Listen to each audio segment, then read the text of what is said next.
Welcome everybody to the July 7th, 2020 afternoon Board of County Commissioners meeting. Our first item up on our agenda for this afternoon is item 11A, Order and Resolution 20-07-07-12 in the matter of adopting an updated community wildfire protection plan for Lane County.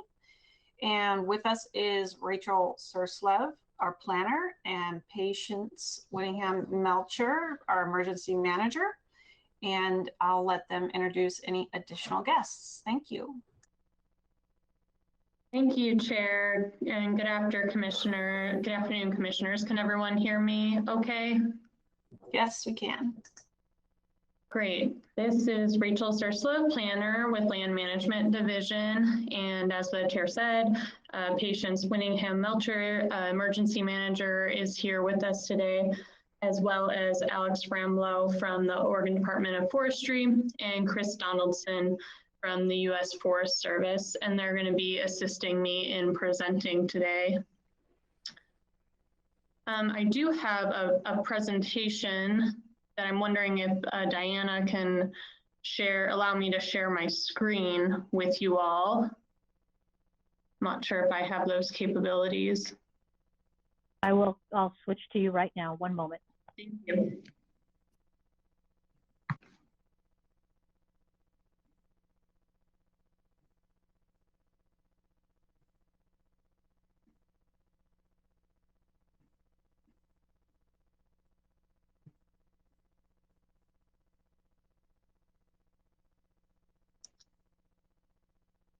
Okay, can everyone see the presentation here?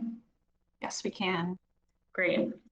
Thanks for your patience on that. So the item that we have before you today is a presentation on the updated Community Wildfire Protection Plan, and staff and partners were last before you in April to provide an update on this project. And now we are back today to present the completed updated plan. And we're back for adoption of this plan by the Board of County Commissioners today. So I'm going to hand it over to Alex now, and he'll start us off with a brief presentation on the updated plan. And go.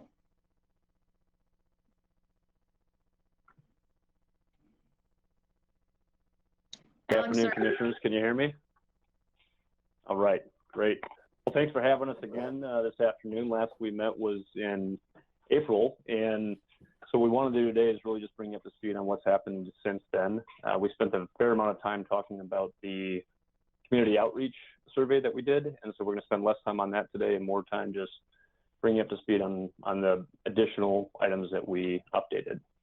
The CWPP risk assessment, there were some minor changes, mostly to format and display on those, and so Rachel will get into that.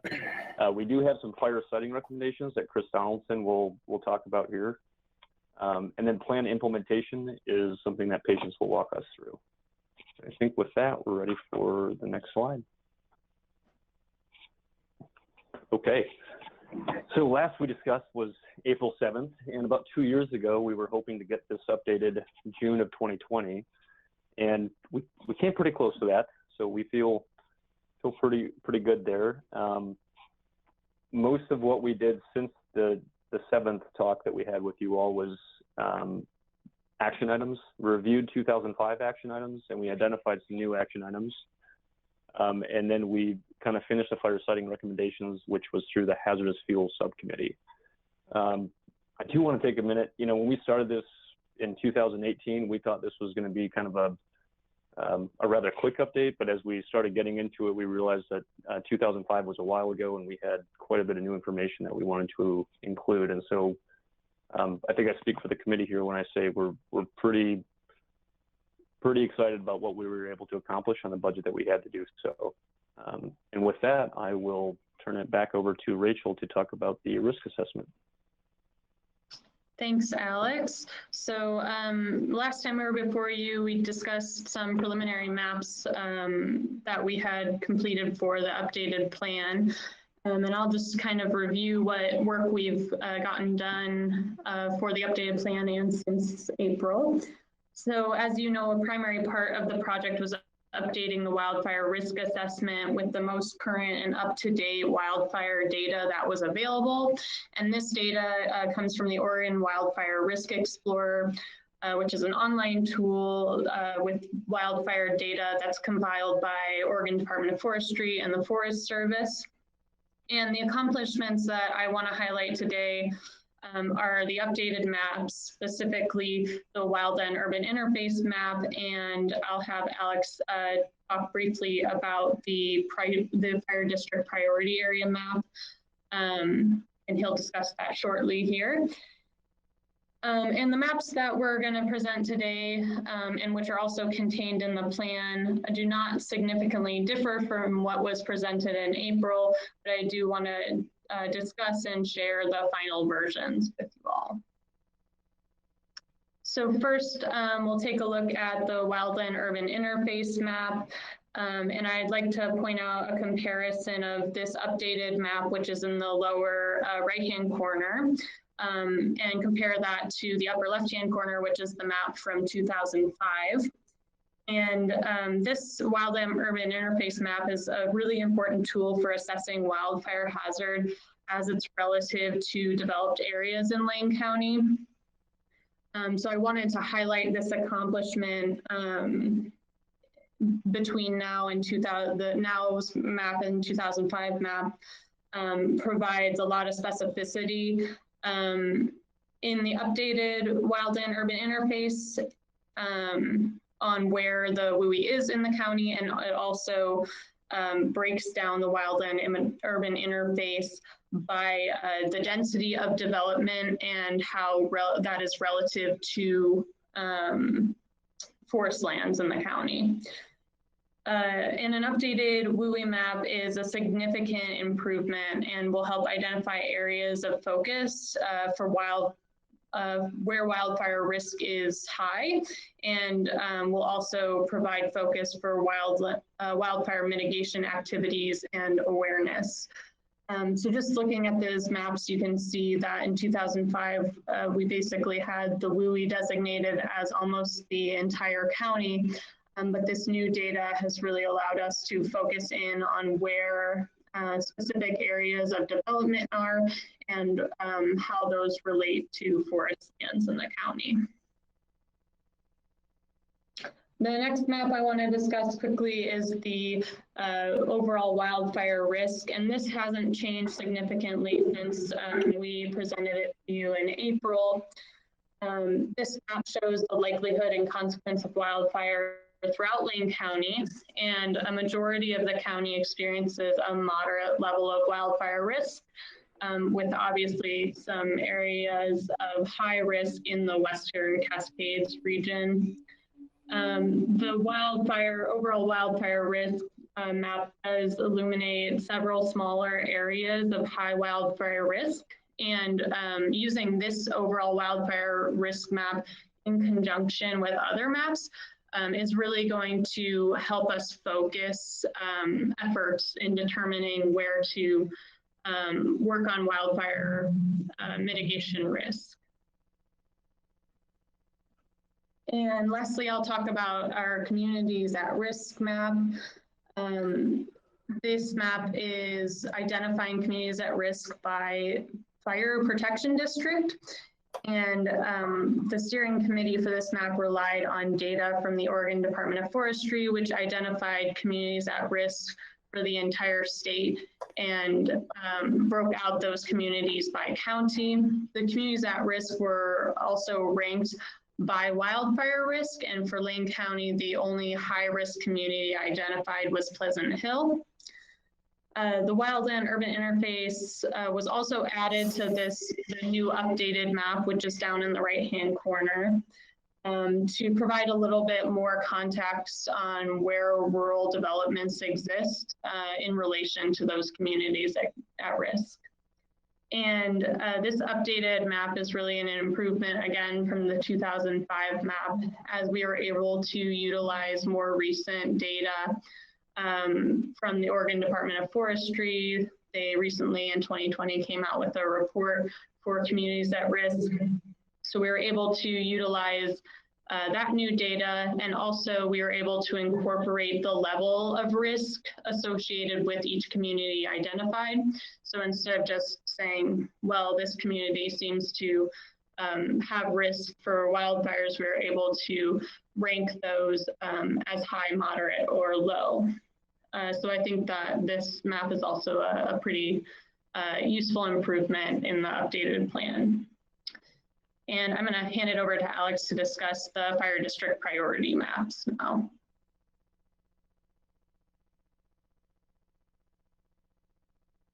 Okay, thanks, Rachel. I'm having a little trouble catching up with the presentation here, but thinking you guys can all hear me here. So we're looking at the priority area map. And again, this is a priority area for rural structure fire departments, but structure and rural fire departments. And one thing I want to point out here is this is, I would call this one stakeholder group that we reached out to and had a mapping exercise. In a perfect world, I think we'd have a number of different stakeholders that we'd reach out to and do a similar type of mapping exercise for example, industry, restoration, things like that. But we started with the fire protection districts as they are kind of the ones that are out there looking through the lens of fire more often than not. The map on the left was done prior to our WUI map.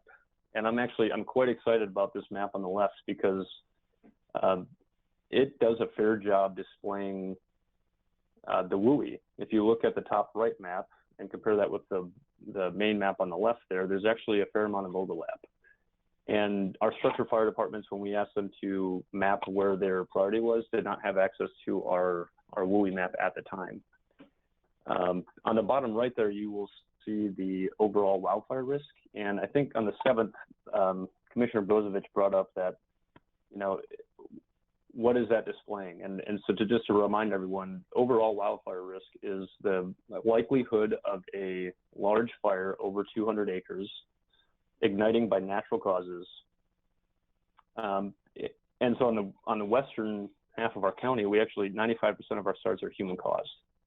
And so when we look at actually kind of translating risk maps and data into reality, a big proponent of that is, where are our communities? Because both that's where our risk is in terms of risk to communities, but it's also where we may see starts that are not captured in a traditional wildfire risk map.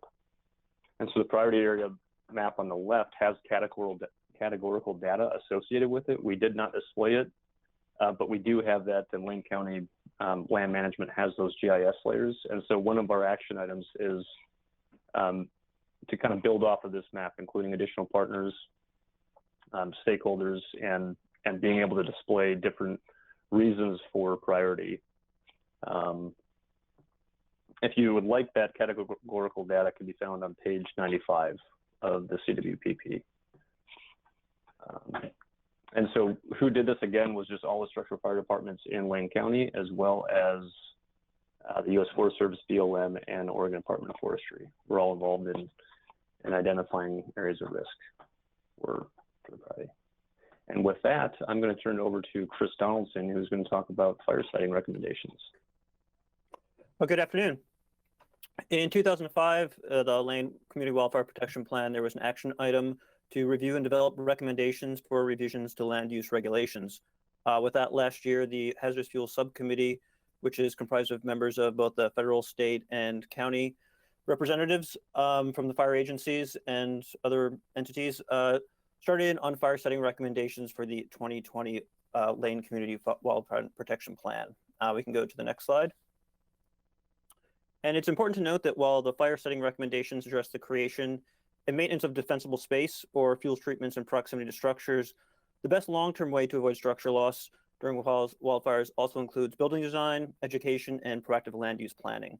This involves things like community outreach and education, a robust and effective fire prevention program, and coordination not just between the wildland and structure fire suppression agencies, but also entities such as the County Land and Emergency Management, the Planning Division, and the Oregon State Extension Service, which has been a big part of the development of the 2020 Lane County Community Wildfire Protection Plan. We can go to next slide.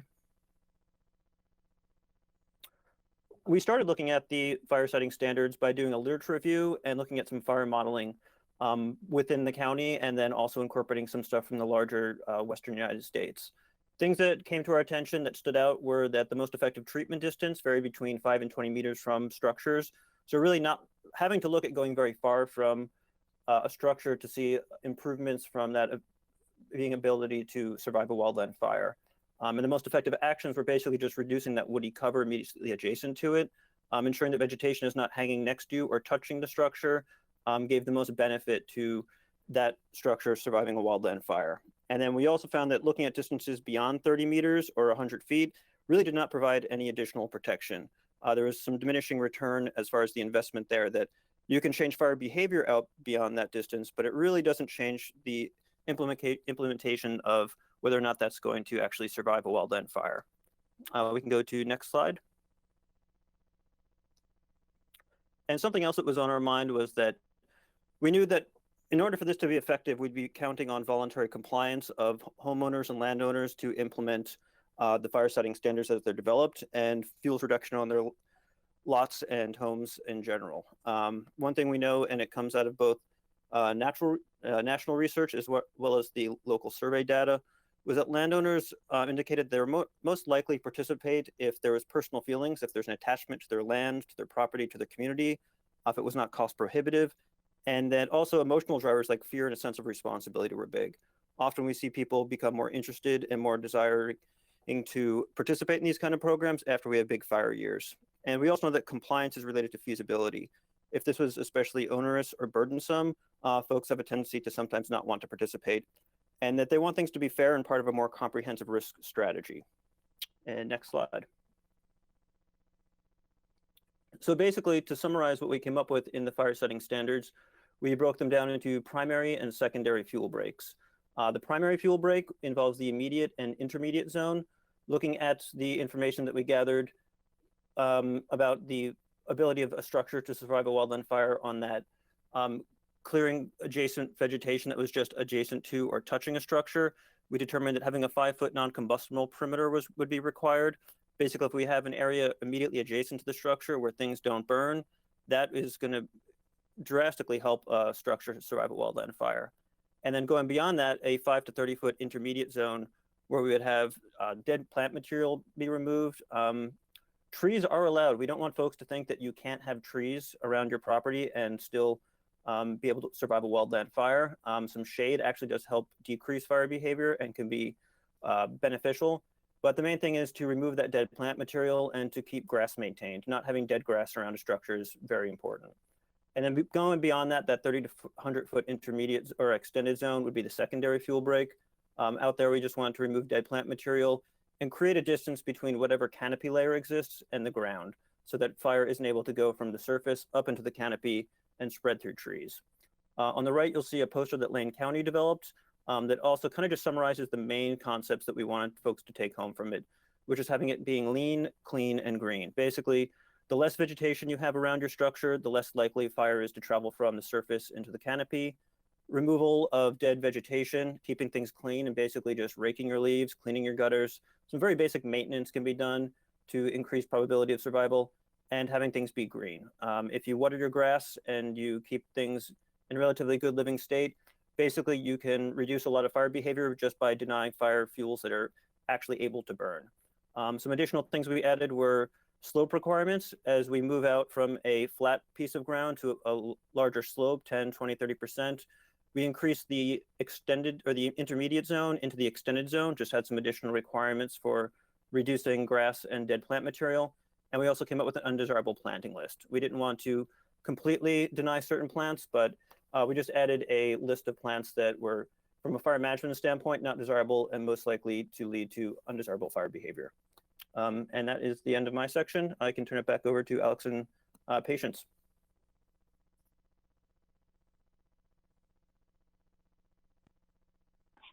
Okay, thanks, Chris.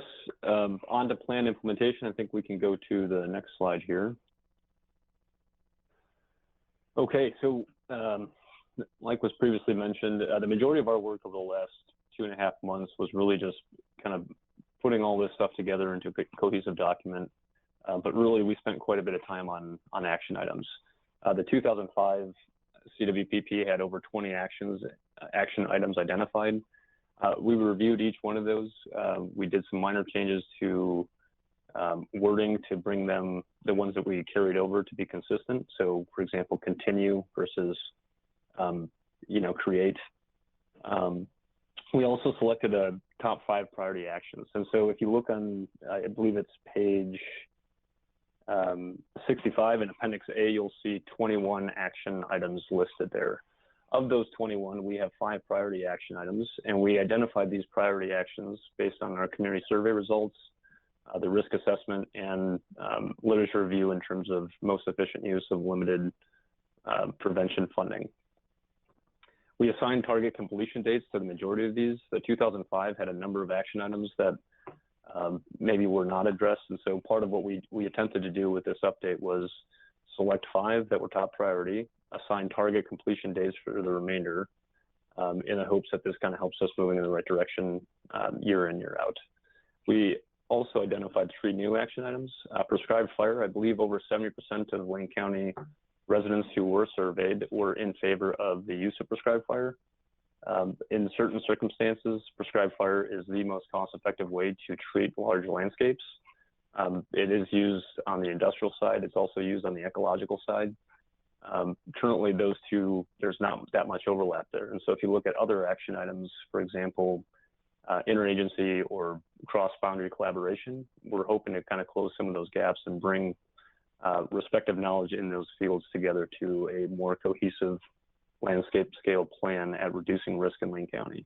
We also identified smoke impacts. The majority of Wayne County residents indicated that they did not have personal experience with the wildfire, with the exception of smoke-related impacts. And so if we think back to the 2018 wildfire season when we had the Jones Complex, I think the city of Eugene Springfield had over, I want to say it was over 50 days of unhealthy air quality related to wildfire smoke. And so we have added an action item to work with that. Also, the Governor's Wildfire Council is a recent development. And so we added an action item that basically said, let's keep up to date with what's going on at state and national level. And the Governor's Wildfire Council is a good place to do that. Our top 5 action items really have to do with education, outreach, evacuation planning, hazardous fuel, landscape scale, risk reduction projects, and code updates. And I think we're ready to go to the next slide. Okay. And so these top 5 action items can be found in section 4, which is the action plan in the CWPP. But the first one we found was review and develop recommendations to Wayne County Board of Commissioners for revisions to land use regulations. You just heard from Chris, and so we started that project with the Hazardous Fuel Committee, and they are in conversation with the Land Use Planning Department to be a resource for them as they work through those revisions. 2.1.3 is actually Patience, so finally we get to hear from Patience Winningham. Hello, everybody. Can you hear me okay? Great. Yes. Thank you, Alex. So 2.1.3 is actually something that I was lobbying really hard for when we were in the plan development phase of this upgrade for CWPP. Local evacuation planning efforts could use some attention, and because of the Snowmageddon, we were able to apply for some hazard mitigation funding, project funding for planning, and I was able to get an application in to help work on this effort and bringing the fire districts together and better understanding in some of those high hazard priority areas, those maps you saw earlier, and identifying evacuation plans, implement emergency notification templates. And you'll notice there the little call out in orange is actual survey results from the 2020 landowner survey, where it specifically asked property owners, are you familiar with a wildfire evacuation plan and what are the procedures? And 81% said no. That's eye-opening for me, but it's also something I saw in the field in recent events last year, specifically the Pisgah fire and the Downs Creek fire. I noticed that there was still a lot of education and outreach that could happen. So I'm happy to see this action item on the list of the top 5, because we'll be focusing our efforts here over the course of the next year or two. Next slide.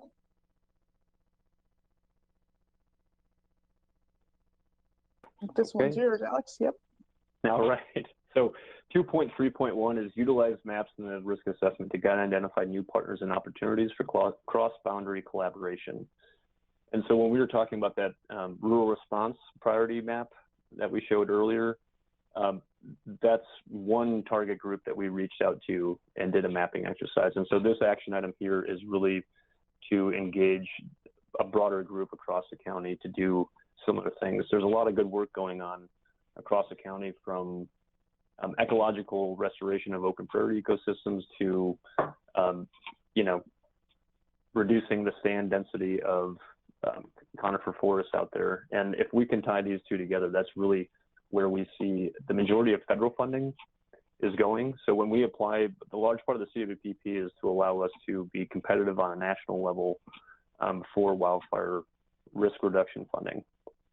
And where this has gone in the last 5 to 10 years is really towards cross-boundary collaboration. They want to see large, coordinated landscape scale projects. And for, you know, a community like Lane County, that's really what's going to be needed. And so that's what this action item is getting at. 3.1.1 is a coordinated seasonal outreach campaign. And I think patients, you could. Thank you, Alex. Yeah. So above, Chris had called out the little publication that was developed by Lane County that was in coordination with many partners, and it's actually an 8-foot pole banner that's standing in my office right now, and that's something that Alex and I and others can utilize when we go out in the community, when we're allowed to do outreach about fuels reduction, fire mitigation efforts that are happening, and also doing education to our citizens about emergency planning, evacuation, wildfire evacuation. And we need a tool here in Lane County that is a collaborated effort with all fire districts, first responders, and providing one message, similar to what you see from the Oregon State Fire Marshal's office and their Bigfoot effort. It would be nice to have something that's of that same level, but here in Lane County for our community. So that's what this action item is speaking to.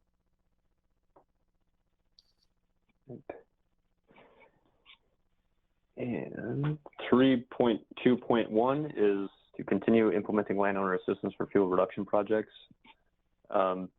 This one is something that we've actually been doing since the early 2000s, and I believe since 2000 we brought in over $5 million to Lane County in the form of federal funding for these types of projects. It's effective. It's the main way, it's the main mechanism that ODS has to engage with landowners directly on these topics.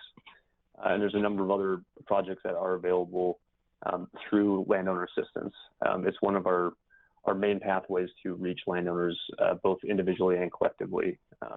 One thing that we found, though, is we've run into a problem with disposal opportunities. So in some areas, burning slash might be feasible, but in other areas, specifically, you know, South Hills of Eugene, for example, we don't want to see people burning that material. And so there is a gap there in terms of how we dispose of that material. That's what this action item here is getting at.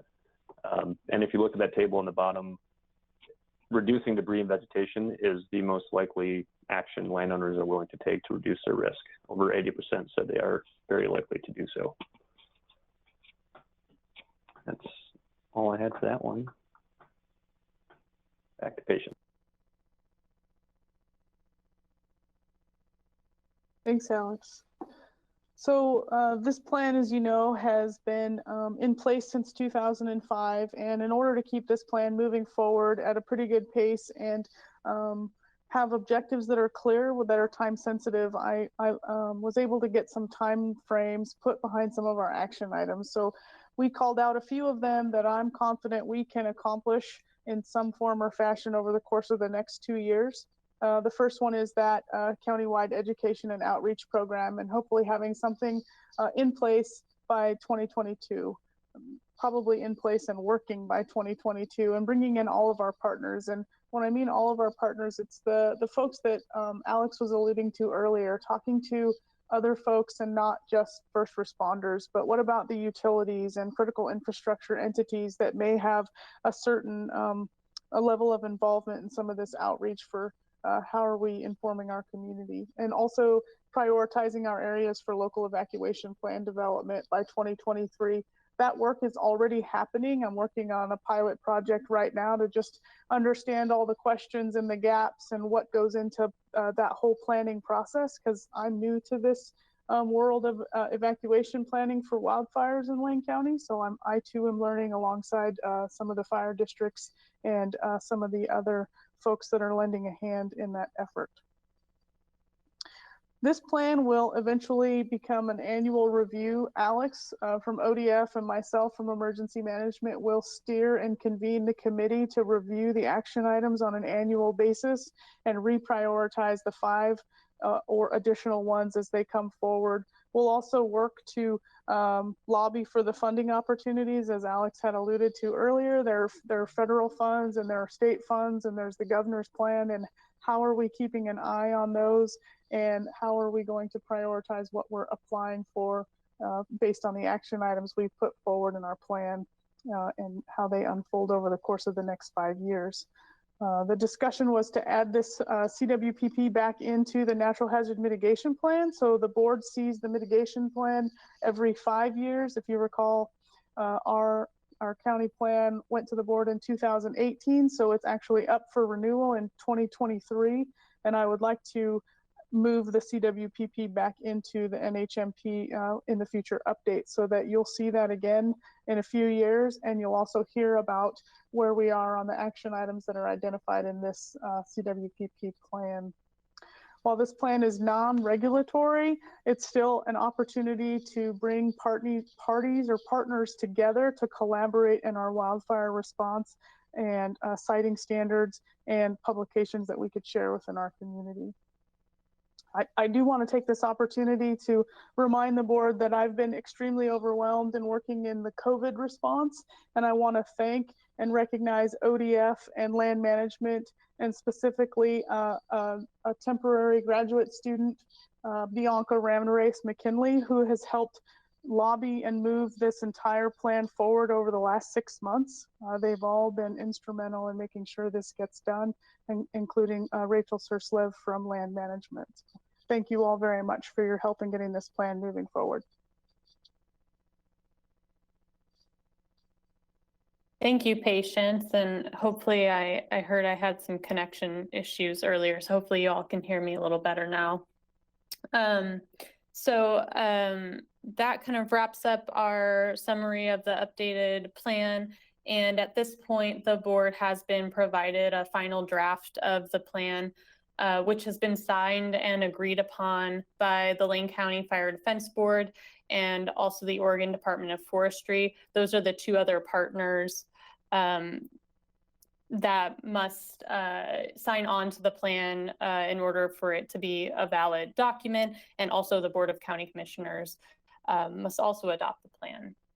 So staff is recommending adoption of the updated plan at this point. And that does conclude our presentation today, but we are available to answer any questions or listen to any discussion if the board has any comments. Thank you, everyone. Any questions or comments from board members? Commissioner Bozovich. I'm going to apologize in advance if dogs bark or you hear noise in the background. I scheduled a lot of stuff to happen on Tuesdays around my house because I'm normally not here. And COVID has changed that. So I've got a landscape crew working outside and dogs barking at them. I have a question, and the communities at risk map, that wasn't in, I don't remember seeing that in the first versions of this. And I'm a little surprised because when I look at the Oregon Wildfire Risk Explorer and zoom in on the Pleasant Hill area, almost all of it's moderate, yet it is the only area in Lane County that's identified as high risk.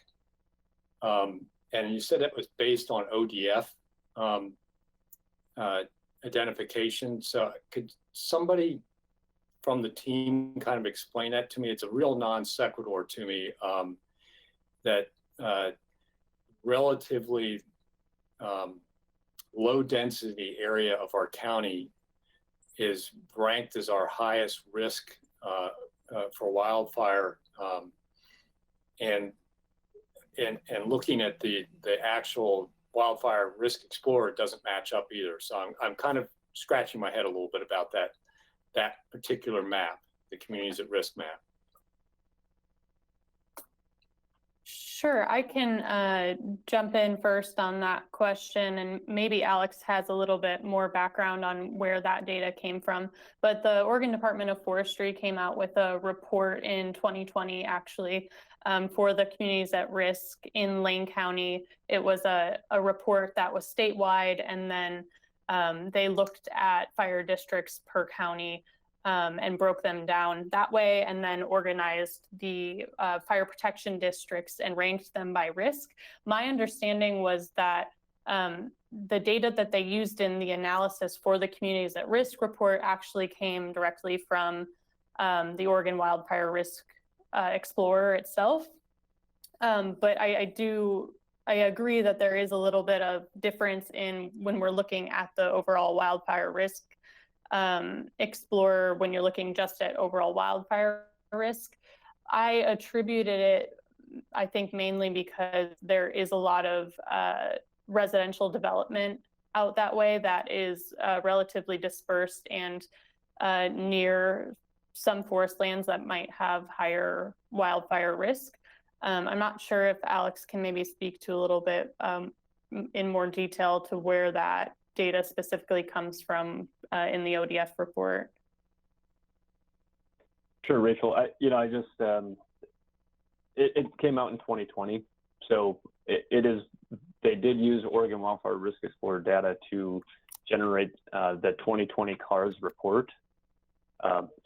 It's very possible, and actually, as I'm looking up now, that report has not made it onto Oregon Wildfire Risk Explorer. So very fresh report from ODF.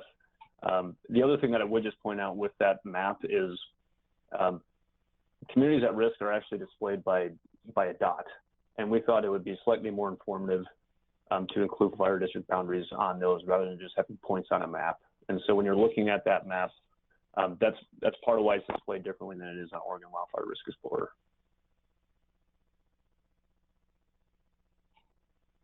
Okay. Commissioner Bozovich, you're on mute. Sorry.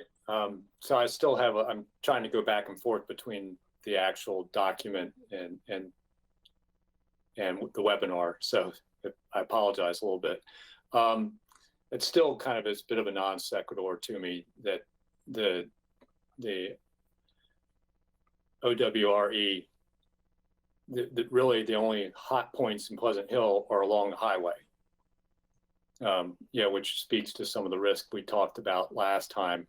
What is the natural fire risk versus the human caused fire risk, which leaves the city of Eugene as low risk, and Springfield, my experience from watching wildfire and all that, and I forget the name of the fire in California that ran up the hill in the neighborhood. Because the wind was blowing uphill at the time. The South Hills and the Thurston Hills face our prevailing summer winds. And they have the highest urban interface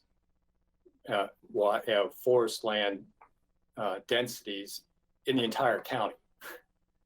Yet those are low risk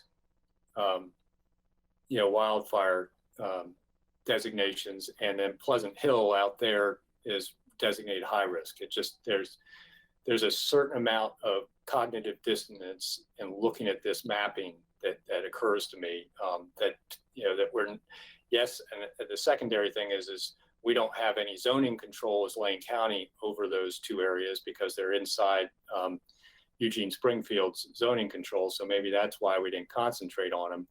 But to me, as far as risk of loss of life and property value, not forest timber value, the South Hills and the Thurston Hills have got the absolutely highest potential because of the direction they face and the density and the amount of possibility for human-caused ignition with that density. You know, where there's population, there's people mowing lawns that strike rocks, or kids playing with firecrackers, and everything else that starts wildfires. So that portion of it has me a little bit uncomfortable. I'll jump away from that though, because you know you're following a document that's not available to me, and I'll have to take a look at it when it does become available, that 2020 CARS, so I can see why Pleasant Hill got the designation it got. To a little bit different issue for me. When I read a plan and a report, I expect the executive summary to be something I could read and not have to read the rest of the report. The executive summary of this report tells me nothing.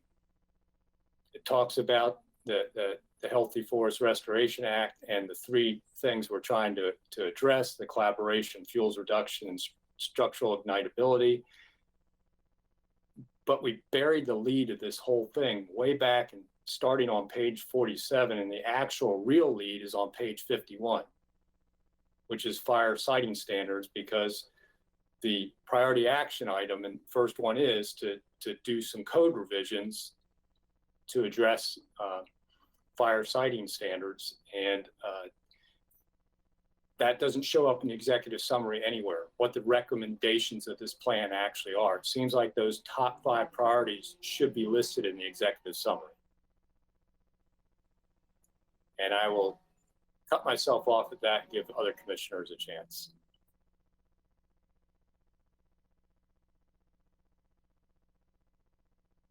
Okay, Commissioner Brady.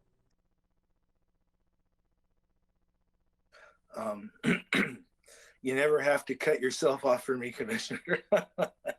I need to practice that more, I think. First, it's really an honor, and I mean that sincerely, to be able to have this discussion with people that obviously know far more than me about this field. And I mean that. So as I was looking at the documents and listening, and you can tell me where I'm wrong, it seems like most of the actions here are either around prevention, right? How do we stop a fire? Or evacuation. How do we get the hell out when there is a fire? I didn't see anything about improving first response time to fires, which I would assume would be an integral part of all of this. So in that regard, here's my question. Unless my premise is incorrect, you're allowed to tell me, no, you're wrong. But I'll keep talking until I hear that. So if that's correct, I'm just wondering if you could include perhaps some, or we could look at creative ways to both, improve response time, because the fact is, since 2005, not arguing it, but the globe is warming and drought is occurring in this area, and we have had worse fire seasons. So I'm just thinking, isn't there a way to deal with both high unemployment in rural areas and creating across boundaries, just as you said, but creating sort of cooperative corporations in smaller communities that could utilize local underemployed people, that that you could map out how state and federal resources might also support that as part of a three-legged stool here, from interagency cooperation to recruitment to training, all of those things. It would seem this could also be a way for groups to bid on other jobs, such as tree replanting, or whatever kind of comes their way. And these people could be paid while they're getting trained, and then pay market rates when they're actually called upon to respond. So I'm just kind of wondering, is that something that can be added to or integrated into this plan, or am I just kind of out there? Patience, do you want to speak to that question at all, or do you want me to take it? I would have to defer to you, Rachel.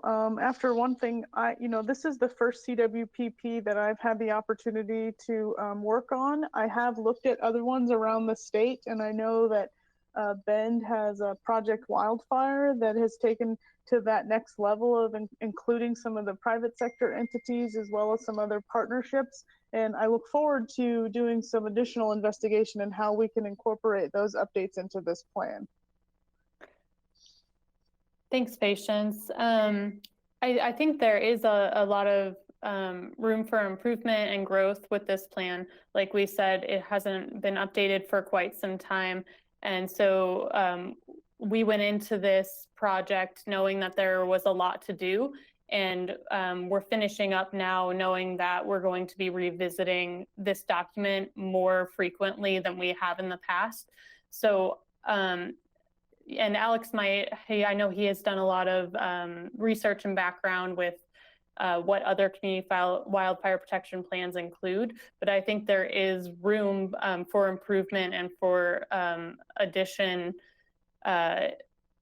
of topics, including first response times, if applicable to the CWPP. The reason I called on Patience a little bit is I know she is working on the evacuation, a potential evacuation plan, and I thought that maybe that goes hand in hand with an evacuation plan, looking at first response times. So I think that's definitely a consideration, and we could work it in to a future update. Thank you, Chair. Thank you. Commissioner Sorensen. Thank you so much. I know that I've mentioned this before in discussions of forest, wildland fires and fire risk, and that is what is the potential for something that like happened near Chico and the Paradise Fire. I think it was called the Camp Fire. I'm not sure. Was it called the Camp Fire? Or... Yes. Was that the name? That's correct, yes. Yeah, I just wonder, in that instance, a big fire overtook the small town, and I'm wondering, is that a risk that we face here? And if not, why not?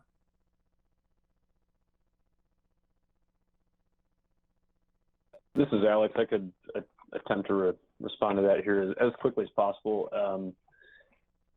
The potential for something like that to occur here in the Eugene-Springfield area, it's definitely possible. The likelihood of it happening here compared to, let's say, Southern California is much smaller. But occasionally we do see the right weather conditions to promote an event like that. So much less likely than it is in California, but it is within the realm of possibility, yes. Well, my information is that this fire we were just discussing occurred closer to Oregon than to Southern California. So does that change your view?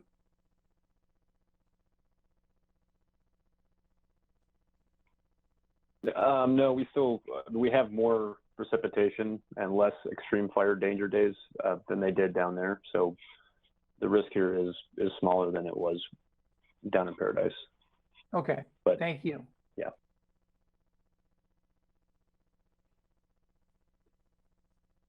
Any other comments?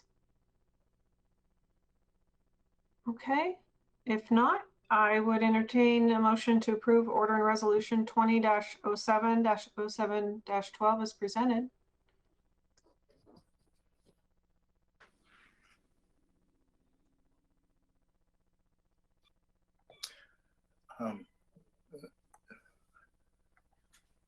Commissioner Burney? Well, I was going to wait for a second and then see if I could offer a friendly amendment. If you have something to change or add, I suppose we could talk about that before a motion was made. I simply wanted to, with that, have the group add the component that deals with improving first response time. in a way that benefits rural communities. Do you want to make a motion with that addition? No. I'm going to give this a try, but I don't know where the rest of the board is.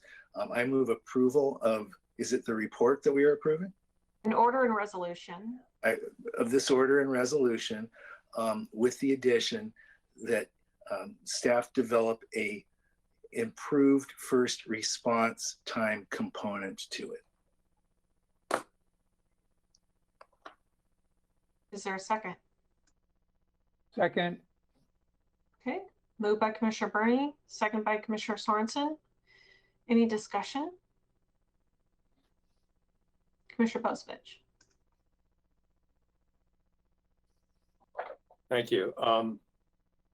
So I'm going to be voting against approval of this plan, and I want staff to understand my reasons, because I don't want them to feel like I'm being critical. I just feel the 120 some pages, I'm not comfortable with yet. And until I'm comfortable, I don't feel like I want to vote to approve it. I don't know what I would tell people that they have to do to get me comfortable. One of the things I think I need to see is the communities at risk report, so I can understand that. And I kind of wish that the actual 5 priority goals were in the executive summary, so people understood what the plans and goals and objectives were, reading the first part instead of having to read the entire plan to figure that out. So I just, for me, I'm not comfortable with the plan yet. I don't think it does it. I'm not sure it's done the correct job of assessing the risk, and the risk maps are correct. I do agree with a lot of the strategies, though, that they brought forward. The planning of evacuation routes, even the code changes, I agree with.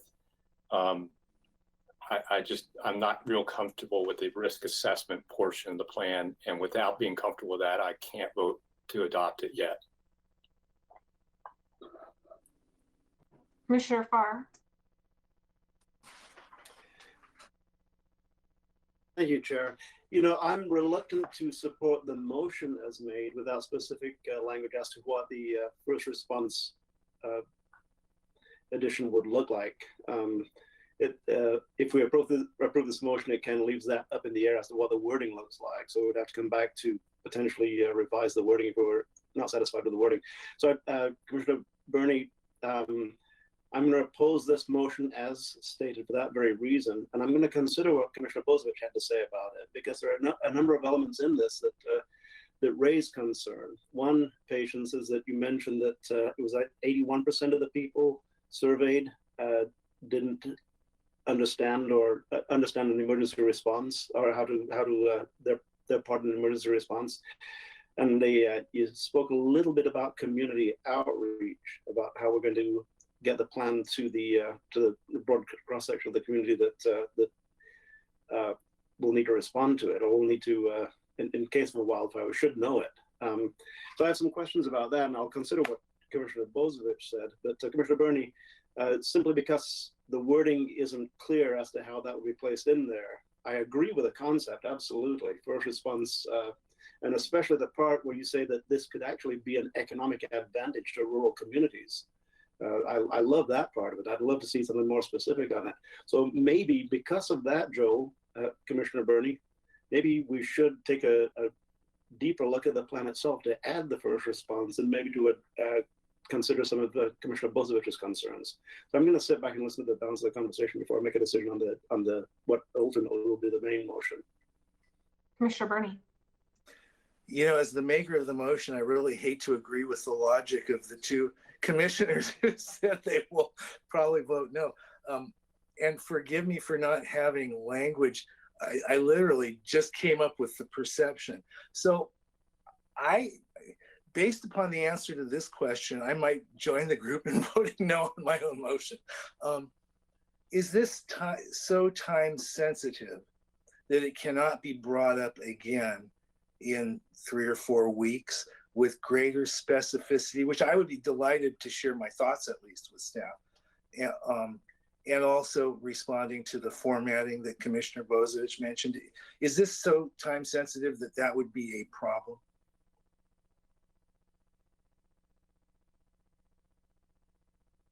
Is there staff available to answer that particular question? Alex, do you think you could talk about the timeline for this project and how that was devised? Yeah, I'd be happy to. And actually, I mean, Chair Bernie, I think that's, I love your idea there. And part of what this, I do just want to kind of reiterate what this plan. Vice Chair, excuse me. I'm sorry, Chair Buck. Let that stand. All right. Well, Commissioner Bernie, I think it's a great question. We actually do have a number of action items that do address that. One, I do just want to kind of back up a little bit to say response planning is much more of first responder issue, specifically, you know, for ODF, for wildland fire, and structure fire departments. And we actually do we have a pretty impressive response time for the majority of the area. 95% of our wildfires are caught within under 10 acres or less, at least in Western Lane County where ODF is. The other thing I would say is, and patients, you may be able to weigh in here a little bit, but we do have a pretty good idea of where our gaps in rural fire protection are currently. Mm-hmm. And I'm not entirely sure the community wildfire protection plan would be the appropriate place to address those gaps. So I wanted to throw that out there. This is really a planning document to provide a foundation for these types of projects and opportunities that you're bringing up. In terms of timeline, there is no timeline that we're up against here. So if we need to go back to and round out some of this for you, absolutely, we can do that. I would say 2005 is a pretty outdated community survey. And when we talk about the size of this plan and our intent to update it here within the next 3 years, I think there's definitely direction we could take to improve this plan if that's the recommendation from the commissioners. 3 years is a pretty short turnaround time to get everyone on board and a clear direction. So I'll leave it at that unless patience has. I would echo what Alex had said, that this is really a foundation plan, foundational to guide our work moving forward. And it specifically calls out my evacuation planning work as an action item, which is an entirely separate project and is an application, as I stated before, under the hazard mitigation grant funding that we submitted a letter of intent to FEMA on in July. And our formal application went forward last week to get that project funded starting October 1st. Some of that is based on this particular action item. And I will be sure to include that information in our evacuation planning project, Commissioner Bernie, response time, if it's applicable in that work. I'll keep you up to speed on what that looks like moving forward. Chair, I don't know the proper protocol, but if this is not time sensitive, I would like to withdraw the motion, and if the motion can be if the second agrees, then I would simply like to do a suggestion. That's fine with me. Okay, so motion withdrawn, and if I just might add a thought before another motion is made. It seems like this is a base document that could be modified and will be modified annually. And if it's needed for those grant applications that patients just mentioned that have been applied for now, I might suggest that we could approve it as is, but add in the order some items you'd like to include in the next revision. Just a thought. Commissioner Bernie. Perhaps I poorly attempted to ask that when I asked if it was time sensitive. If it's not time sensitive and it's not required for moving grants forward, Patience, is it? Is it either of those?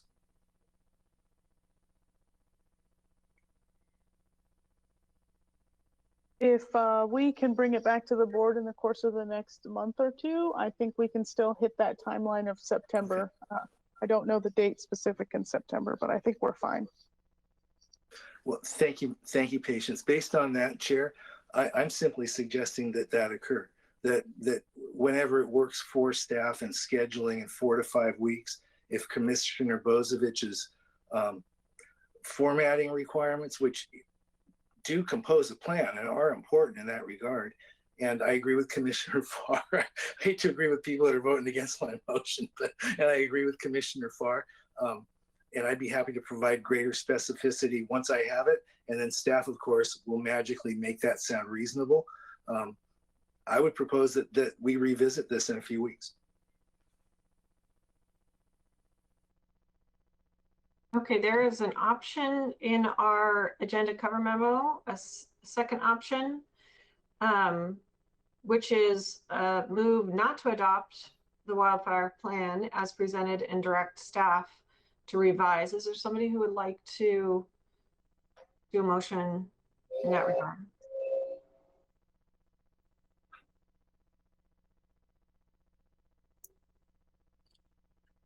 So moved.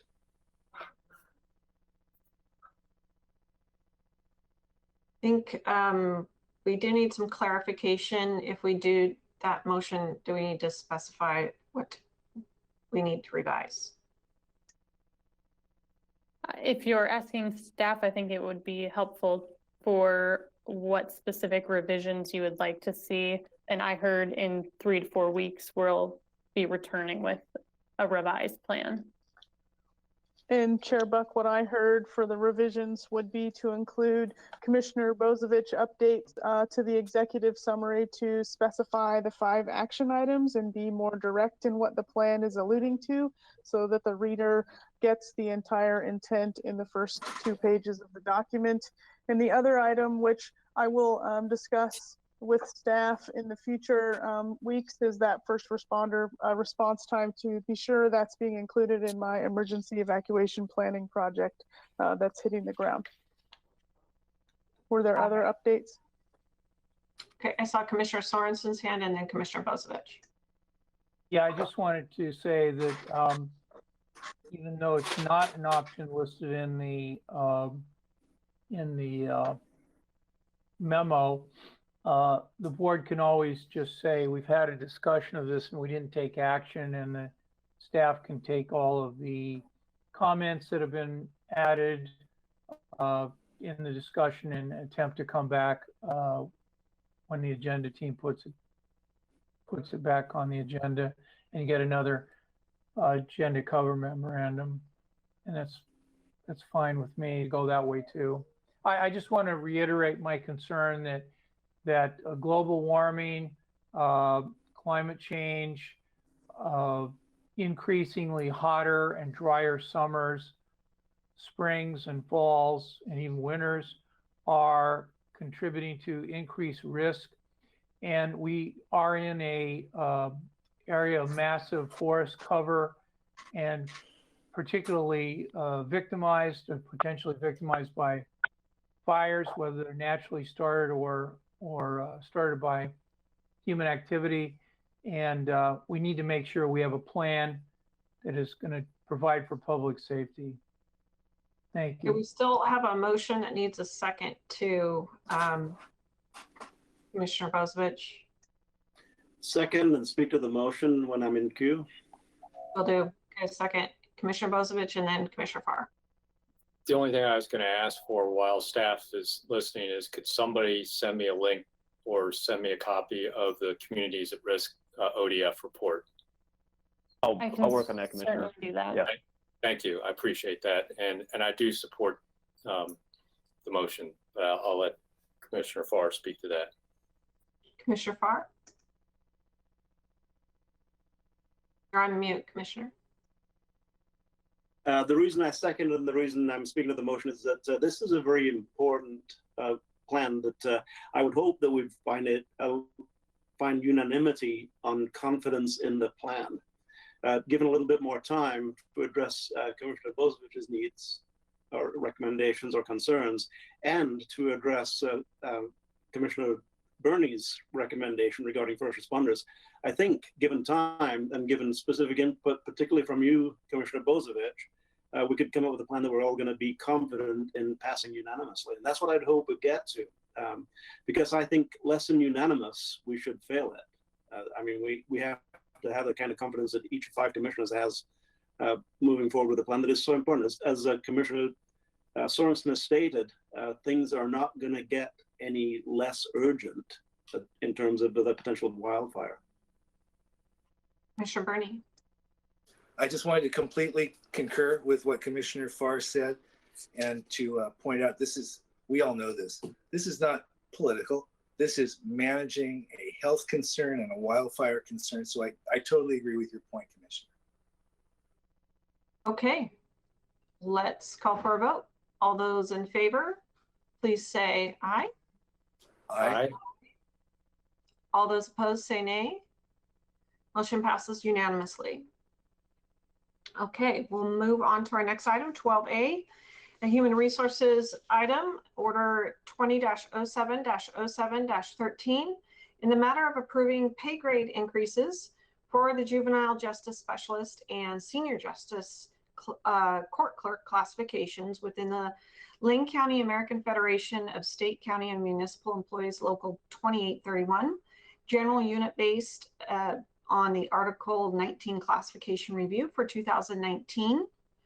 And with us is Diana Sobosinski. I'm very sorry if I pronounce that properly. Please correct me. That was actually very good. Thank you. Thank you, Chair Buck and the Board of Commissioners. My name is Diana Subchinsky. I am a Senior HR Business Partner, and we appreciate the opportunity to speak with you today about the AFSCME classification review. I have here with me my colleagues, Senior HR Business Partner Pam Darnell, Michelle Swancutt, and Valerie Sanchez. I'm going to back up here a little bit. So as you mentioned, as per the collective bargaining agreement between Lane County and AFSCME, the Senior HR Business Partners conducted a classification review of 6 job classifications selected by AFSCME. This review is completed to ensure the chosen classifications accurately reflect the work being performed and that employees are compensated appropriately based on the level of work being completed. Job classification specifications are descriptors for work being accomplished by the county and may not be specific to any particular department.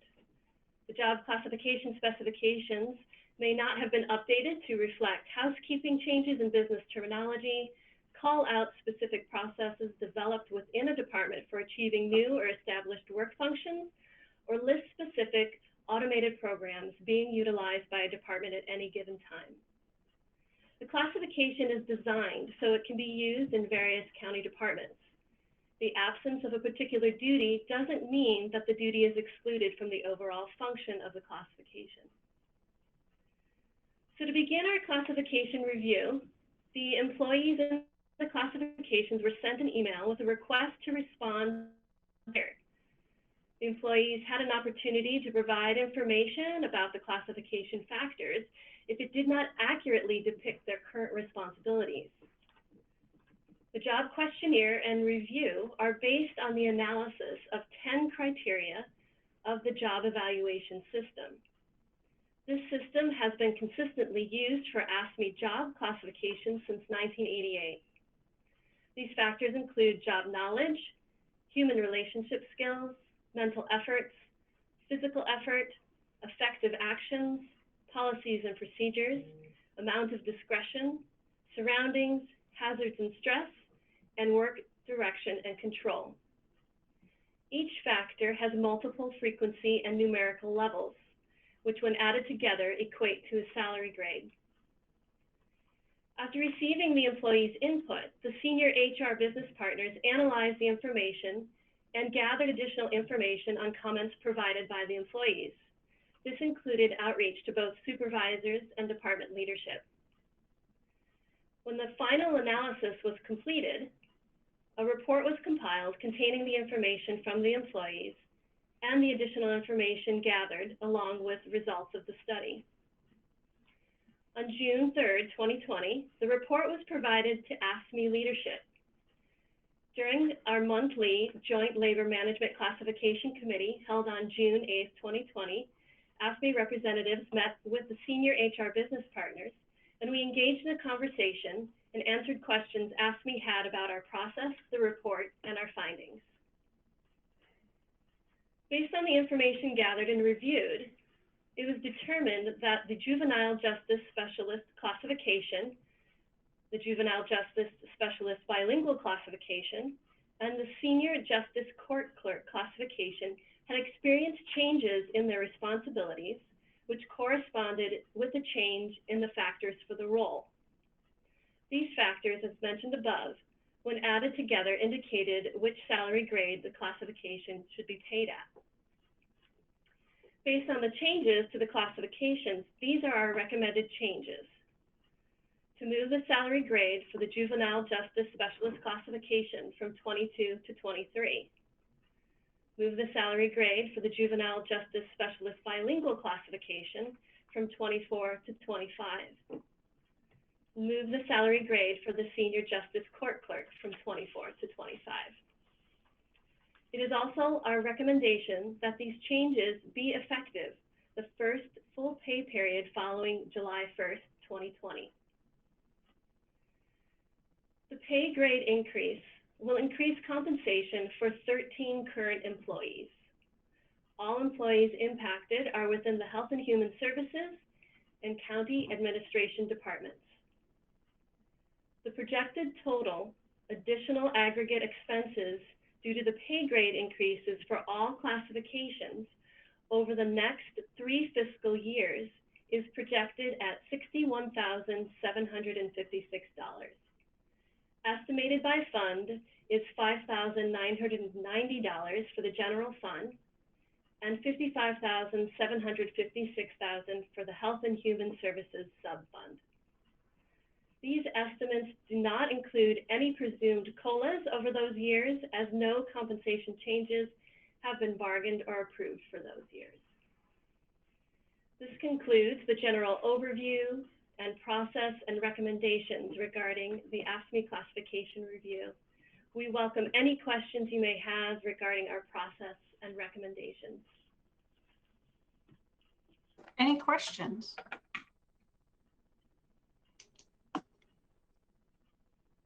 Okay, Commissioner Breen. Does AFSCME support these recommendations? Yes, they do. Thank you. Any other questions? Okay, don't see any. So I would entertain a motion to approve Order 20-07-07-13 as presented. So moved. Second. Okay. Moved by Commissioner Berning, second by Commissioner Farr. Commissioner Sorensen, did I see your hand up?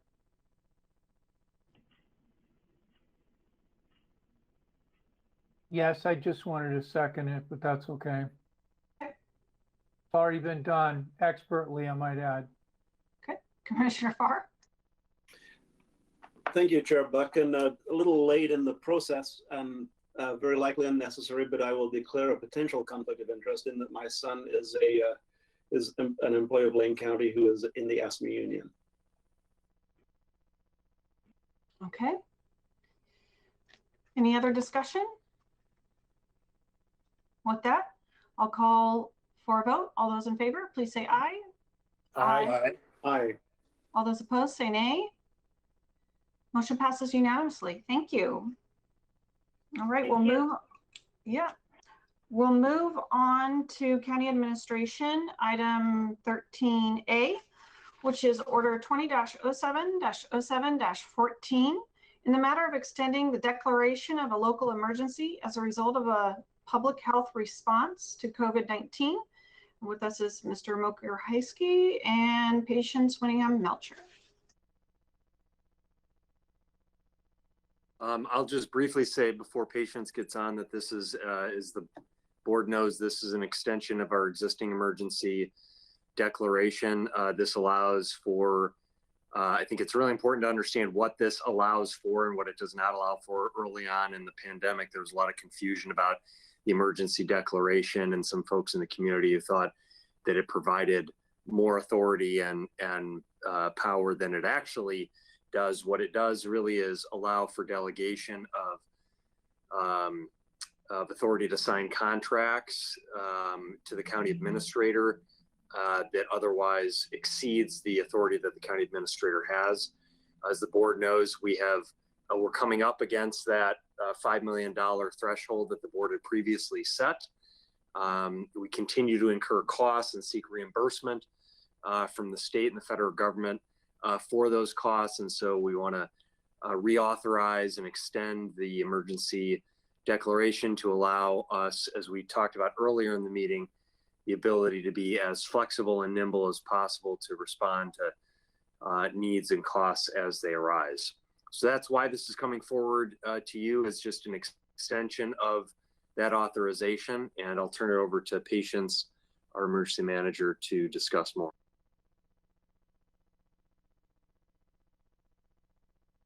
We stole my thunder, Steve. Actually, that was the update. A couple of good things for the board to know. As a reminder, the city of Springfield has extended their declaration indefinitely. There is actually no end date. The city of Eugene let theirs expire, I believe, in late June. And the state of Oregon has extended their declaration to September 4th. As Steve alluded to earlier, we are continuing to receive additional funding through our state and federal partners, and being able to allocate and enter into contractual agreements quickly without having to come to the board helps have this declaration in place. We also have a number of APM documents that I believe are being revised. I don't know if they're all completely done for the union contracts and people teleworking. So this also helps there. And that's kind of my update as well. Are there questions of the board at this time? Anyone with questions? Commissioner Burney. Patience, I just want to share with you that Mr. Moker-Heisky has stolen my thunder many times, so don't think that you're alone. That's all. Okay, well, with that, I'll entertain a motion to approve Order 20-07-07-14 as presented. I will make that motion. Second. Moved by Commissioner Farr, second by Commissioner Burney. Any further discussion? Commissioner Bozovich. Thank you. And as folks know, the last time we renewed this, I voted against it. But I'm not going to this time, mostly because I think it's been clarified that this is more about being able to utilize funds being passed down by state and federal government, and the reallocation of those funds, and some internal administrative issues. But I do want, to stress that I believe,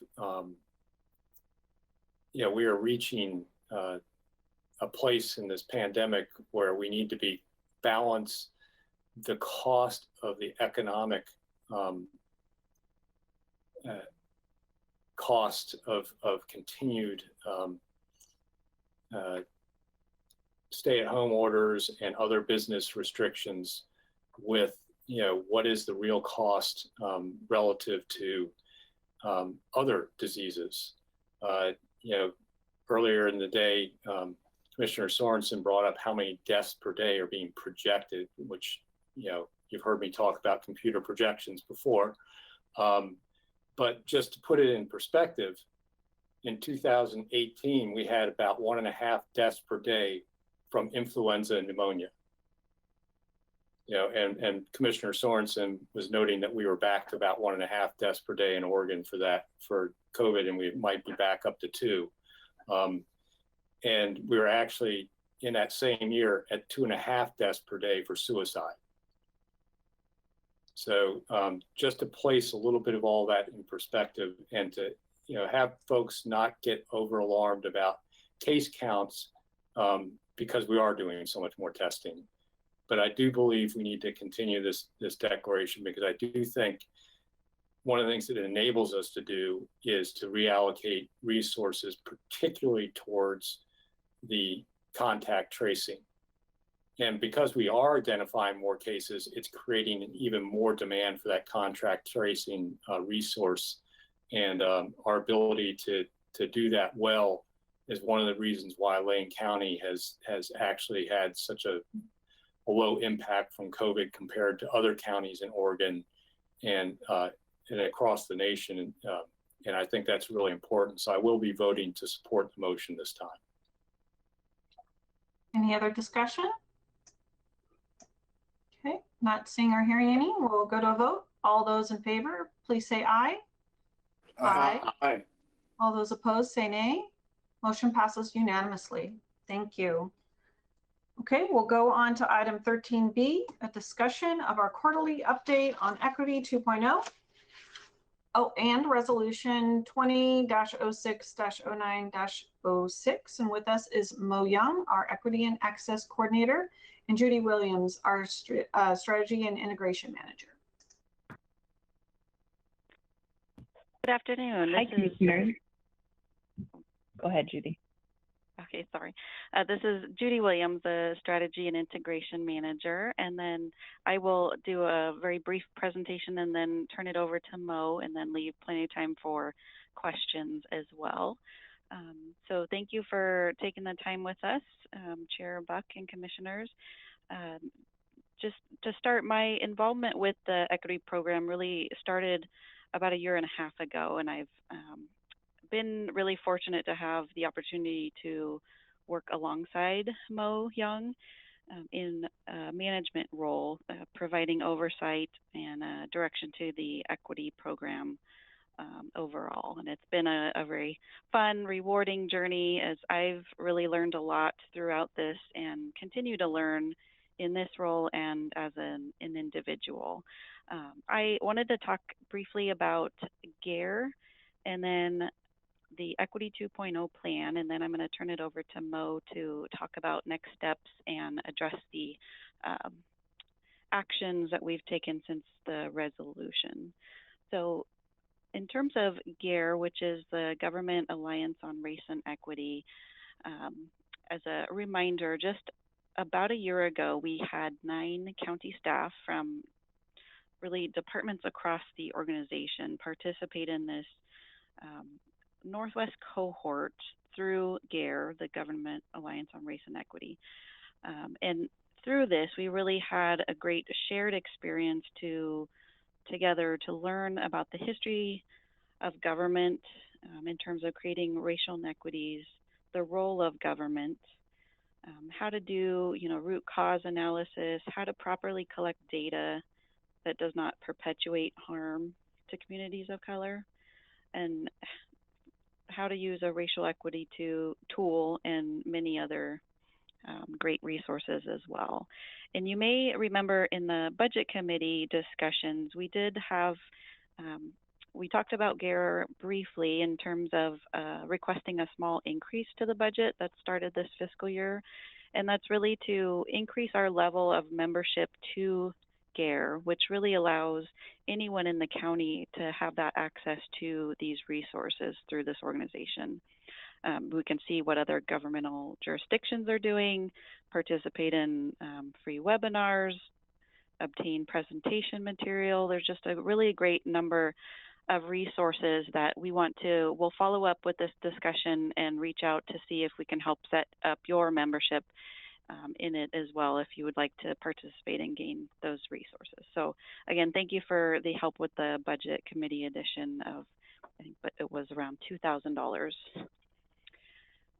Then I want to talk about the Equity 2.0 plan as we refer to it. So in the fall of 2019, we really wanted to try and reemphasize what our priorities were with the Equity Program and launched an effort that you were you'll remember you were involved with. We had a facilitator, Terrell Thompson, with Banyan Consulting Group, and worked with you a couple of times in some sessions to really try and tease out what some of the top equity priorities might be for you.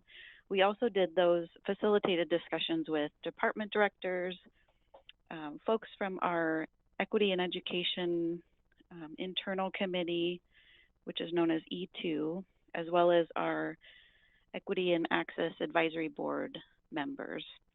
And what came out of that effort were 3 identified priorities. And so those 3, and all of this materials in your packet as well, I'll just briefly touch through these. But the main priorities is really, first, normalizing racial equity through training and communication. And when we talk about normalize, we really talk about trying to have shared definitions, shared understandings of what equity means to us, what we want to work on, and really help move things forward through a collaborative training effort and communication. The second item is organize by strengthening the equity program. And when we say organizing, it's, once we have that kind of normalized, shared understanding, it's really strengthening the equity program to make sure that we have those opportunities to collaborate with our equity program throughout the organization, and also coordinate all of the other equity committees that we have throughout the county and have, again, kind of a cohesive strategy moving forward. It also includes a lot of data collection and tracking in that priority as well. And the third and final priority that we came up with was operationalize racial equity through the establishment and implementation of an equity lens. So we've talked a lot about an equity lens and what that might look like, but really trying to look at what it means to us as an organization. How best do we pick a tool to use, and then how do we implement that moving forward to have equity as a forefront, and when you're evaluating any project, initiative, or just moving forward as a government organization. And then we will definitely be working on communication of what this Equity 2.0 plan is throughout our organization and to staff. So that's a brief synopsis of the Equity 2.0 work, and I'd love to turn it over to Mo Young, our Equity and Access Coordinator, to provide a little bit more information on the board order resolution. Hi, Commissioners. It's been exactly 4 weeks since we passed Resolution Board Order 20-6-9-06. And surprisingly, lots has happened in the last 4 weeks. I provided an update in your packet, so I won't read through it, but I did want to pull just a couple of high-level highlights out for you. So in the last couple of weeks, Judy and I have met with the appointed directors, the county administrator, our internal racial equity core team, which is made up of folks from departments across the county and at different levels in their positions, and also the Equity and Access Advisory Board, to talk about 3 things. To talk about what are actionable items that could happen right now with no, huge amount of extra work. What are actionable items that are in process or that will take longer to accomplish? And then what might we do down the road? And then finally, we talked about community engagement. So the actionable items that we identified that can happen right now is adding on the Equity and Access Advisory Board a monthly check-in about the resolution, so that group can keep us on task and accountable, same as you all are, and that should also help inform our quarterly reports. We also have started, our first one went out on the 25th of June, sending out monthly communications from either myself or Steve. A short-term item that we can do pretty quickly is updating the Equity and Access page on the website. We actually added from the homepage a shortcut to get there just earlier today. A medium-term actionable item is that there's a group meeting that is working on creating an equity lens, some sort of decision-making tool, and they will be, once that is completed to the extent that they're able to, they'll figure out where to pilot it and kind of tweak it to change it and keep making it better. Long-term, we've identified some areas of focus to start with. This was really, every group that we talked to brought up some iteration of these three groups. So those are human resources, healthcare, and public safety. And then kind of alongside of that is this community engagement piece. So we created a committee. We'll meet soon. I mean, we've created it just days ago, but there will be 3 members of the Equity and Access Advisory Board, 3 members of Lane County staff, and then an intern that I'm working with. And we will work to plan some sort of virtual town hall, probably by sector. We may do a public safety, a healthcare. I know we're going to do a mental health focused one, and then general. And the overarching question for all of those town halls will be, what are the actionable things that Lane County could or should be doing to make this resolution real for the public that attends? Now, we know that there are people who are not comfortable or are not able to attend forums put on by government, and so we'll create a survey so that we can access information from folks who just aren't able to be on the town hall. So I think that's all. That's my update for the resolution. So we'll open it up to questions from you all. Okay, thank you. Any comments or questions from the board? Commissioner Farr. Thank you. I have little to say beyond admiration for the work that Mo is doing and has been doing since the day that I met Mo. I've had a chance to be not a panelist, but an observer and a sideline participant in the Equity and Access Board, Equity and Access Advisory Board, and the work that is happening there is broad-reaching and deep thinking. That's really admirable, the discussion that occurs at the Equity and Access Board meetings. A reminder that the Equity and Access Advisory Board advises the county administrator on policies and practices surrounding equity, etc. They're not advisory to the Board of County Commissioners, nor are they necessarily responsive to the Board of County Commissioners. They report to the county administrator. But that being said, the discussion that occurs at those meetings really goes a little bit beyond that. And it begins to address some of the things that Mo mentioned in her brief description of 2.0 just now, and that is community outreach, for instance, engaging people in the community as to what it is that Lane County is doing to move equity and access forward. And I think that's a discussion for the Board of County Commissioners. How do we do that? It's going to be an ongoing discussion because there are varying levels of understanding or acceptance of moving forward with the equity programs that have been prescribed. I'm not going to go any deeper into that, other than to say that I respect, admire, and support the work that is being done by the Equity and Access Advisory Board and by Mo as the director of it.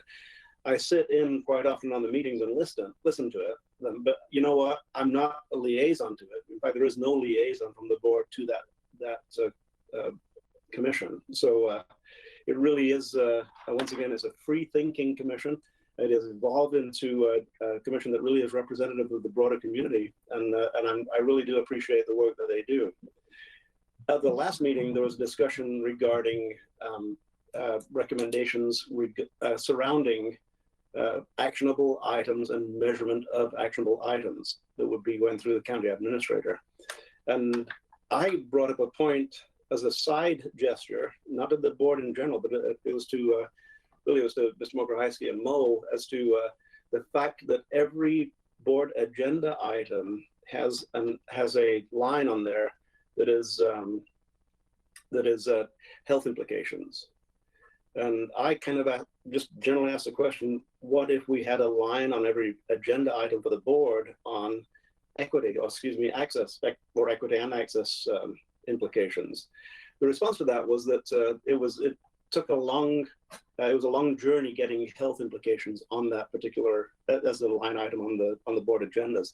So it would be worked through the departments. But I'd like to plant that seed that health and equity are wrapped so closely together that potentially that is an item for board agendas that we would consider equity implications on any board action that moves forward. Now that's the beginning of a discussion, not one that we could conclude by any means at this point in time, but Mr. Mokrahayski has expressed some opinion on it, and really I'm impressed with the type of input Mr. Mokrahayski is receiving from that board. Thank you. Commissioner Bernie. When I had my first meeting with, first, hey, thank you, Mo, and thank you, Judy. You guys are awesome. When I had my first meeting before I became a commissioner with all the department heads of Lane County and the CEO, the room was full of white people. When we talk about, when I asked Mo via email, how many African Americans are employed by Lane County, I found out it's significantly less than 2% of the workforce. When I asked how many of those are senior managers, I learned that 2 are senior managers, 1's a supervisor. I don't think we have to look too far to talk about a plan for greater equity. I think it relates to hiring good, capable, competent, diverse people of color in higher and higher management positions. I look forward to the town halls and the action steps that will be identified there. I want to share that in terms of what we all can do. I personally talked with Jacob Fox of Homes for Good, and as a result, he has met with a gentleman named Henry Levert that used to be the head of the Eugene Springfield NAACP. He still runs study circles to sensitize managers and people make decisions, especially for a vulnerable client base, what it means to be Black in Eugene, Springfield, Lane County, what it means to be a person of color. I believe Homes for Good is entertaining having those study circles. There are things like that that can occur with every department here. I also, as Jacob has a recurring need for land crews, connected him with a minority business owner that's been having a landscape company for decades in this community. There are so many things that we can do. I have no doubt of the intent is to do all the right things by every member of this county, and we have a long way to go. Until we get to a point, forgive me, until we get to a point of full employment, equal opportunity, equal pay for equal work, and health insurance for all. Until we get there, those have to be our guidelines for all work, and to me that includes equity work. And I absolutely support everything Mo is doing, and I think part of what we need to look at moving forward is how we empower her more. How we don't just talk equity, but we actually empower Mo to have staff that pervasively can look through the lens, by the way, which was incorporated in the community benefits agreement as it related to hiring, through the lens of equity. So those are my 2 cents, and I applaud the work. Thank you. Very good. I couldn't agree more. Commissioner Bozovich. Thank you, and I want to thank Judy and Mo for the report. Good job. And I just want to maybe remind Commissioner Bernie to go back and take a look at the last performance audit that specifically looked at our equity issues in hiring and employment here at Lane County, and where we stood relative to background populations and percentage of supervisors, et cetera, was all pretty well spelled out in that performance audit. Pretty detailed performance audit. A lot to digest there, but also just in our hiring practices and some recommendations.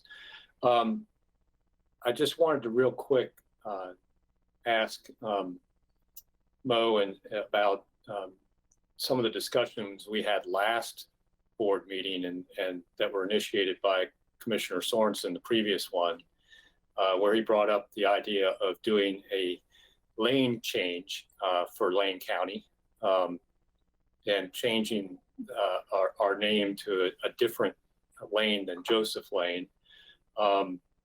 And has that been talked about at all by the Equity and Access Advisory Board? And is that a maybe a medium term, or even could be closer to a short term issue that we might be able to take action we can take to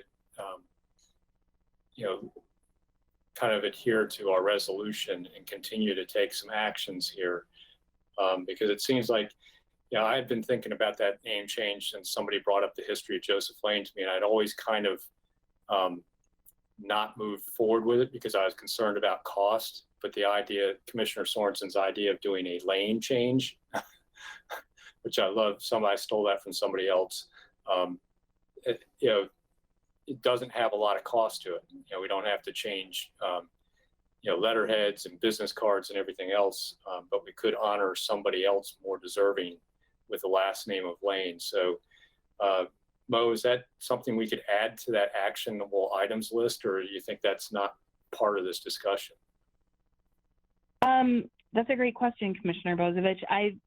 So that has been assigned to Devin Ashbridge, and the Equity and Access Advisory Board is eagerly awaiting for word on how they can participate in it. So I think it could be added into it. I do think that group might have some broader ideas than just shifting to a different lane. But again, it was assigned to Devin, and so we'll stay tuned for that. Yeah, the only problem with getting broader than shifting to another lane is that it becomes a huge resource issue, and it impacts other entities like Lane Community College, Lane Transit District, ULANO Credit Union, Lane Forest Products, and on and on and on. So hopefully we can kind of sort of stay focused on something that's low cost and low hanging fruit. But hopefully we can keep that moving forward. Thanks. Yeah, I hear that. Thank you. Commissioner Sorensen. Thanks very much. Yes, I was hoping that when Mo comes back next, you can report on the discussion of the board about this name change thing, and whether they think an incremental change such as from lane to lane, or a incremental change such as lane to lane and Calapooya County, or an incremental change or non-incremental change of, name of somebody or something different than Lane. I think that would be enlightening for the Board of Commissioners to hear what this group says. And another thing I'd like to have you talk with them about is whether or not we're ready to graduate this board from a group that advises the county administrator to advising the Board of Commissioners. Now, we've had, over the time I've been on the board, a lot of different entities comparable to this, and sometimes they reported to the board, and sometimes they weren't in existence at all, and sometimes they reported to the county administrator.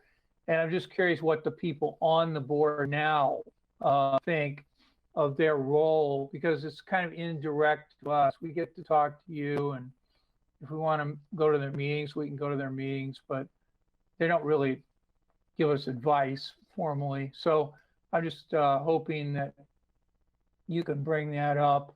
At the time we made the decision to terminate the last committee that reported to the board, it was largely viewed as dysfunctional. And so I went along with that. But now I'm thinking, well, we got this really functioning group, and I don't think it's just because they report to the county administrator. I think it's because of the quality of the people on the board. So let us know about that. And thanks very much for all your good work, and let us know what else we can do. I totally agree with Commissioner Burney that whatever we're doing, we need to keep pushing, and we need to make sure that we are considering race, gender, ethnicity, and doing what we can to make Lane County government look more like Lane County. Any other comments, questions? I don't see any. I'll just also want to thank you for your hard work in what you're doing.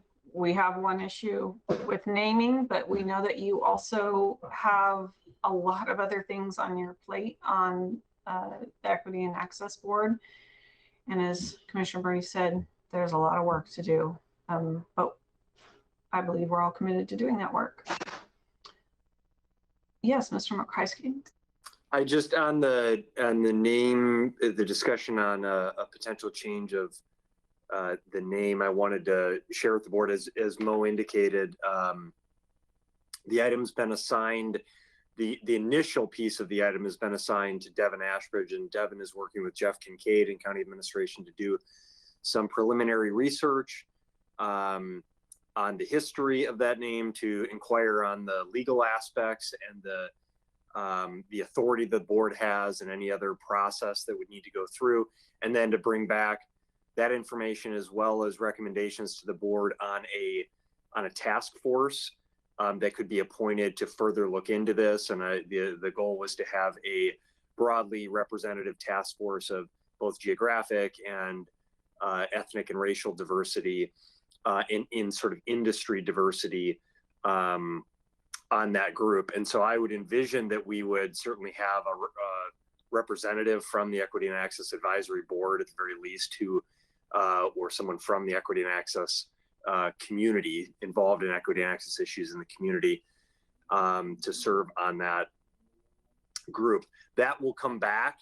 So I think that assignment will likely evolve into something once the board provides additional direction, but the initial sort of research and creation of the task force recommendations are underway, and I anticipate those will come back to the board within the next month or so.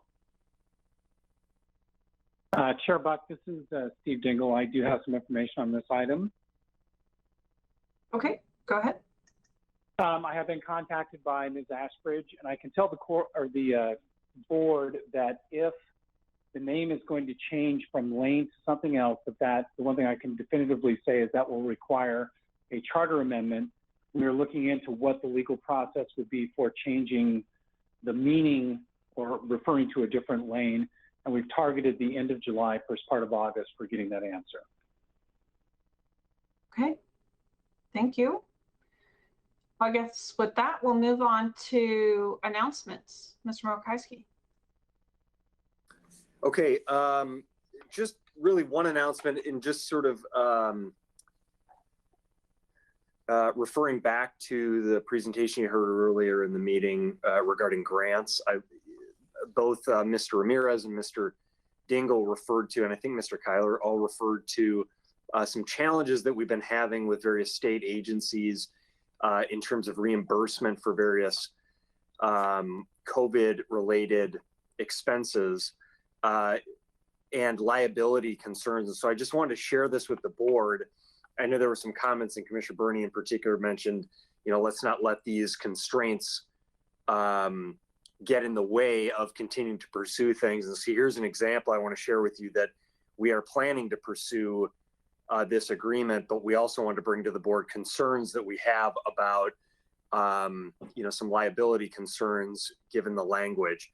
So as I think you recall, there was Lane County, cities of Eugene and Springfield and Business Oregon came together on to provide grant funds for small businesses impacted by COVID-19.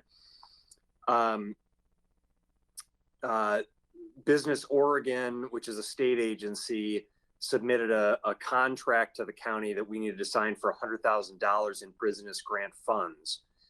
County Council has reviewed that and identified a number of concerns. First is our liability is not limited to the amount of the Oregon Tort Claims Act. So even if Business Oregon would be at fault for something, liability is still on Lane County. As an example, an employee of Business Oregon could embezzle money, and we would have to defend that lawsuit, even though we didn't have anything to do with that. There's also remedies that our county council believes are one-sided in favor of the state, with no process for the county to dispute it. And then the venue would be the court venue would be in Marion County, which creates some logistical challenges. We did suggest alternative contract language to the state.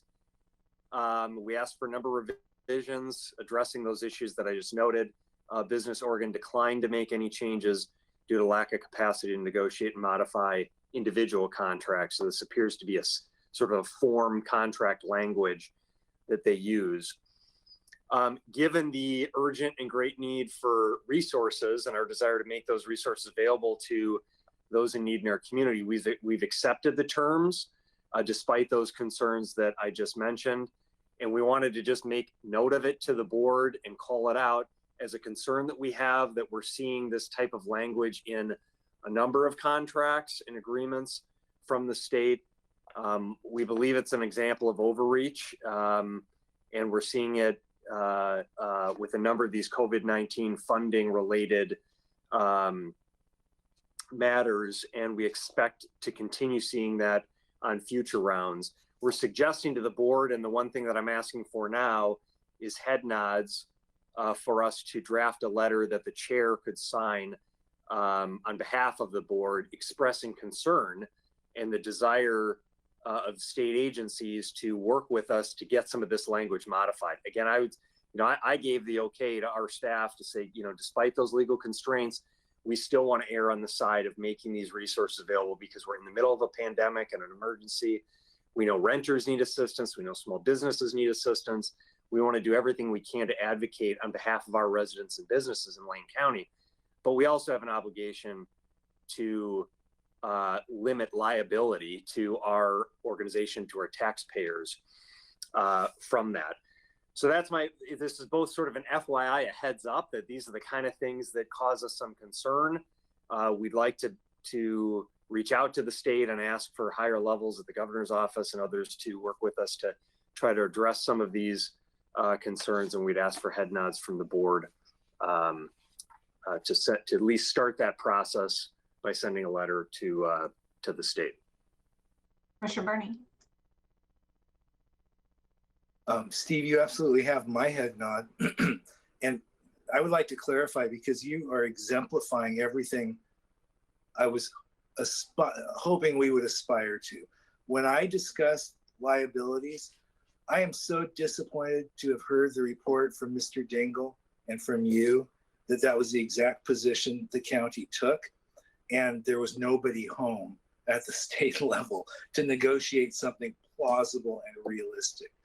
When I used that, it was only not to let that stop us from attempting to procure money, but by the same token, not to accept it if the terms were so unacceptable and so egregious that we would not be acting in the public interest. So I just want to thank you, because I appreciate the approach, and you got my head nod. Thank you. You got my head nod as well. Anybody else? Yep. Okay. I think we're there with you. Any other announcements? No, I just, you had the update on the grants earlier. I do have Mr. Kyler's providing me with a weekly report on where we're at with reimbursement from the state and from the feds on various measures. I think we touched on it this morning, but I just want to reiterate that, and we are meeting, we have a staff team that's meeting at least once a week. Our CRF Coronavirus Relief Fund planning team meets once a week. Commissioner Buck, as the chair, is attending those meetings and is also meeting with the governor's office weekly. And so we felt it was really important to have that liaison with the board and with the state as we pursue that. I think the board knows that the state has moved from a CRF structure procedure that was a strict reimbursement model to what we call a discrete allocation of dollars, where so an allocation of Lane County that we then can seek drawdowns from. So I just wanted, part of the discussion on grants this morning and bring it up again here regularly with the board is to give you a level of confidence that we are both tracking our expenses that that are ongoing and seeking active reimbursement from the state and the federal government for those. And then we're working to try and really be as proactive and aggressive as possible around additional funds, particularly for things like capital investment, infrastructure projects that we discussed earlier, so we can be as targeted and strategic as possible. So that work will continue. And I'm happy to answer any questions, but that's all I have for now. Any questions? Okay, well, we'll move on to commissioner's business. Any commissioner announcements? I don't see any. Commissioner Farr? Not really an announcement that we all don't know about, but Lane County parks are open, generally speaking. I've had a chance to visit a number of them. You forget how beautiful our parks are. The ones around Fern Ridge, which are Orchard Point, Richardson, and Perkins Peninsula, Zumwalt, which is decommissioned but still a park, all are beautiful parks. A great opportunity to get out in the open and still maintain more than adequate distance if you walk with family out there. I spend quite a bit of time out there, particularly at Richardson. I'll tell you what, Mr. Mokrajewski, we all should be very, very proud of the parks and the maintenance that takes place in our parks. They are absolutely stunningly beautiful, and that does not exclude our campgrounds. I visited a couple of them. I wish I could get reservations there, but we're booked way in advance. So please pass along to staff how beautiful our parks are, and I hear it from everybody who visits there. I mean, they are among the very finest parks that you'll ever see. The lawns are great, the facilities are great, the amenities are great. It's makes me proud to be a part of Lane County. Thank you. Any other commissioner announcements? Okay, I don't see any, so we'll move on to future board assignment requests. Any future assignment requests? Okay. Could we have a board meeting in a park? Yeah. All right, we'll go on. How about on a lake, Pat? I'm sorry. We'll move on to review of assignments. Mr. Mokrajewski, I think the one that you just asked for was pretty much it. The letter, yeah, we'll draft. Austin Ramirez will work with Alex and Steve Dingle to draft a letter to the state regarding contract language and for the chair to send. But I didn't have anything other than that. Yep, that's all I heard as well. We have no executive session for today, but we do in the morning. No final emergency business that I know of. Any other business from commissioners? Commissioner Berney? Yes, thank you. This will be an interesting one. It's come to my attention that in a few days there will be an elected officials compensation board meeting. I believe this is the first time that group has met since I've been a commissioner. They will set whether or not they recommend a salary increase for commissioners. And I want to make a motion that no matter whether they recommend a salary increase for Lane County commissioners or not, that we go on record saying that during this COVID-19 time, where 11% of our population is unemployed, where businesses are closed, that we are not out of touch with that. And therefore, if they do recommend a pay raise, we will not accept it. That is my motion.